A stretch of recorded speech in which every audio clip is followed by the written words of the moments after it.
जय श्री कृष्ण। भगवान कृष्ण और राधा रानी की कृपा सदा सर्वदा आप पर बनी रहे। आज के इस वीडियो में सबसे पहले हम पाठ करेंगे अपरा एकादशी व्रत कथा का। इसके बाद हम जानेंगे इसकी पूजा विधि और अंत में हम जानेंगे कि साल 2025 में अपरा एकादशी का व्रत किस दिन रखा जाएगा और इसके शुभ मुहूर्त क्या हैं। तो चलिए शुरू करते हैं। अपरा एकादशी व्रत कथा के अनुसार एक बार धर्मराज युधिष्ठिर भगवान कृष्ण से पूछते हैं कि हे भगवान, ज्येष्ठ मास के कृष्ण पक्ष की एकादशी का नाम क्या है तथा उसका महात्म्य क्या है। सो हे कृपा निधान, आप मुझे विस्तार पूर्वक बताएं। श्री कृष्ण कहने लगे कि हे राजन, इस एकादशी को अचला एकादशी या फिर अपरा एकादशी दो नामों से जाना जाता है। पुराणों के अनुसार ज्येष्ठ मास के कृष्ण पक्ष की एकादशी अपरा एकादशी है, क्योंकि यह अपार धन देने वाली है। जो मनुष्य इस व्रत को करते हैं वे संसार में प्रसिद्ध हो जाते हैं। इस दिन भगवान त्रिविक्रम की पूजा की जाती है। अपरा एकादशी व्रत के प्रभाव से ब्रह्म हत्या, भूत योनि, दूसरे की निंदा आदि के सभी प्रकार के पाप दूर हो जाते हैं। साथ ही इस व्रत को करने से पर स्त्री गमन, झूठी गवाही देना, झूठ बोलना, झूठे शास्त्र पढ़ना या बनाना, झूठा ज्योतिषी बनना या फिर झूठा वैद्य बनना आदि सब पाप नष्ट हो जाते हैं।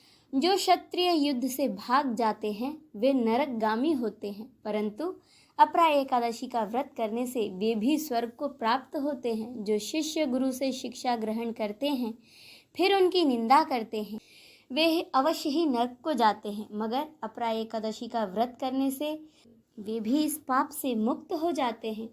जो फल पुष्कर में कार्तिक पूर्णिमा को स्नान करने से या गंगा तट पर पितरों को पिंड दान करने से प्राप्त होता है, वही अपरा एकादशी का व्रत करने मात्र से प्राप्त होता है। मकर के सूर्य में प्रयागराज में स्नान करने से, शिवरात्रि का व्रत करने से, सिंह राशि के बृहस्पति में गोमती नदी में स्नान करने से, कुंभ में केदारनाथ के दर्शन या बद्रीनाथ के दर्शन, सूर्य ग्रहण में कुरुक्षेत्र में स्नान से, स्वर्ण दान करने से अथवा अर्ध प्रसूता गौ दान से जो फल मिलता है वही फल अपरा एकादशी व्रत से मिलता है। यह व्रत पाप रूपी वृक्ष को काटने के लिए कुल्हाड़ी के समान है, पाप रूपी ईंधन को जलाने के लिए अग्नि के समान है, पाप रूपी अंधकार को मिटाने के लिए ये सूर्य के समान है, मृगों को मारने के लिए सिंह के समान है।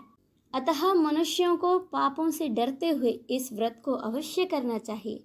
अपरा एकादशी का व्रत तथा भगवान विष्णु का पूजन करने से मनुष्य सब पापों से छूटकर अंत में विष्णु लोक को जाता है। इसकी कथा के अनुसार प्राचीन काल में महीध्वज नामक एक धर्मात्मा राजा थे। उनके छोटे भाई का नाम था वज्रध्वज, जो कि बड़ा ही क्रूर, अधर्मी तथा अन्यायी था। वह अपने बड़े भाई से बहुत ही द्वेष रखता था। उस पापी ने एक दिन रात में अपने बड़े भाई की हत्या करके एक जंगली पीपल के पेड़ के नीचे गाड़ दिया। इस अकाल मृत्यु से राजा प्रेत आत्मा के रूप में उसी पीपल पर रहने लगा और अनेक प्रकार के उत्पात करने लगा। एक दिन अचानक धौम्य नामक ऋषि उधर से गुजर रहे थे। तभी उस प्रेत ने उनको देखा और वो प्रेत उनको परेशान करने लगा। तभी ऋषि ने अपने तपोबल से प्रेत के उत्पात का कारण समझा और उन ऋषि ने प्रसन्न होकर उस प्रेत को पीपल के पेड़ के नीचे उतारा तथा परलोक विद्या का उपदेश दिया। उन दयालु ऋषि ने राजा की प्रेत योनि से मुक्ति के लिए स्वयं ही अपरा एकादशी का व्रत किया और उसे अगति से छुड़ाने के लिए उसका पुण्य फल उस प्रेत को अर्पित कर दिया। इस पुण्य के प्रभाव से राजा की प्रेत योनि से मुक्ति हो गई और वह ऋषि को धन्यवाद देता हुआ दिव्य देह धारण करके पुष्पक विमान में बैठकर स्वर्ग को चला गया। हे राजन, यह अपरा एकादशी की कथा मैंने लोक हित के लिए तुमसे कही है। इस कथा को पढ़ने अथवा सुनने से मनुष्य सब पापों से छूट जाता है। इसी के साथ यह व्रत कथा संपूर्ण होती है। बोलिए कृष्ण कन्हैया लाल की जय। अब जाने इसकी पूजा विधि। अपरा एकादशी के दिन सुबह जल्दी उठकर स्नान आदि से निवृत्त होने के बाद सबसे पहले सूर्यदेव को अर्घ दें। इसके बाद भगवान विष्णु का ध्यान करते हुए व्रत का संकल्प लें। अब एक चौकी पर पीला कपड़ा बिछाकर भगवान विष्णु, माता लक्ष्मी की मूर्ति या फिर फोटो की स्थापना करें। भगवान को पीले वस्त्र अर्पित करें माता लक्ष्मी को श्रृंगार का सामान अर्पित करें। इसके बाद भगवान विष्णु और माता लक्ष्मी का अभिषेक करें।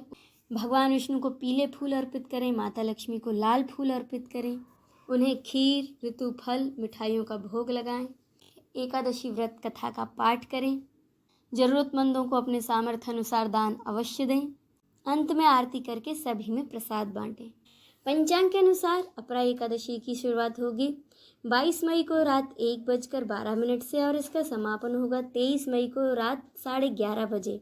साथ ही इस दिन आयुष्मान योग, प्रीति योग का भी शुभ संयोग बना हुआ है, इसीलिए इस दिन पूजा पाठ करने से आपको विशेष लाभ मिलेगा। साथ ही इस दिन शुक्रवार होने के कारण माता लक्ष्मी और भगवान विष्णु की उपासना एक साथ करने से आपको दोहरा लाभ मिलेगा। बोलिए भगवान श्री कृष्ण की जय, राधा रानी की जय, नमः पार्वते पते, हर हर महादेव की जय।